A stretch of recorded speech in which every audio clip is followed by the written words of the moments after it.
Now look at another type of shoulder dislocation, and this one is not really common like the other ones.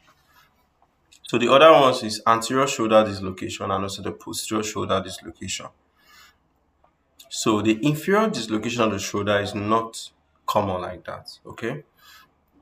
In fact, our orthopedic surgeon who has practiced for over 25 years told us that he has never seen an inferior dislocation of the shoulder, but it happens. Okay. So it has a special name. That's what Luxatio Erecta. Okay. So for the inferior dislocation, just simply has to do with you got dislocated and the head of the humerus is not going front, is not going back. To the front is anterior, to the back is posterior, but is rather going downward. That's inferior dislocation. So it's actually a rare, it's a dramatic form of okay, glenohumeral, okay, dislocation. And of course, it's less than 1% of shoulder dislocation. So the name erector comes from the striking posture of the arm, which is held overhead in full abduction, as if it is raised in salutation. Okay, so your arm will be raised. Okay, when the fracture, because what the humerus head is going down and is raising the arm. So mechanism of injury is usually caused by forceful hyper-abduction of the arm, and the humeral head is levered inferiorly beneath the glenoid. Common scenarios is probably when you fell on your hand, okay, falls where the arm is cut overhead. You fell and probably your position is like this, okay. Sudden traction injuries, okay. So these are pictures of inferior dislocation of the arm.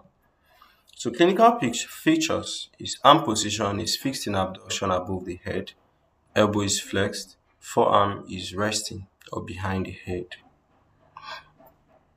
So pain and immobility. So you have a lot of pain. Then the humeral head is actually palpable, so it's prominent. Then your nerves and also the blood vessels around that place could get injured, you know. Then associated fractures where you can have fractures of the greater tuberosity. Also, you can have fractures of the um, rotator cuff tears and also glenoid rim fractures. So if they do radiography, you see that the humeral head is lying beneath or below the glenoid fossa. Then scapular Y view, so confirms that there's an inferior displacement. Then also you can see some bone fragments around that side. Okay, so I think that's what we have for this.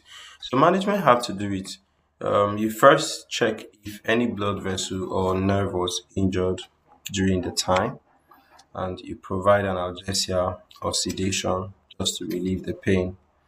Then reduction technique is that gentle traction applied in line with the abducted arm. They also counter traction at the shoulder. So as the humeral head disengages, the arm is slowly adducted to the side. So avoid any forceful maneuver, because if you don't do it professionally, you end up, you end up rather, injuring the blood vessels there. So after you do the reduction, you also still confirm it with an X-ray to confirm that okay, the good treatment was given. They can also immobilize with a sling for about 2 to 3 weeks.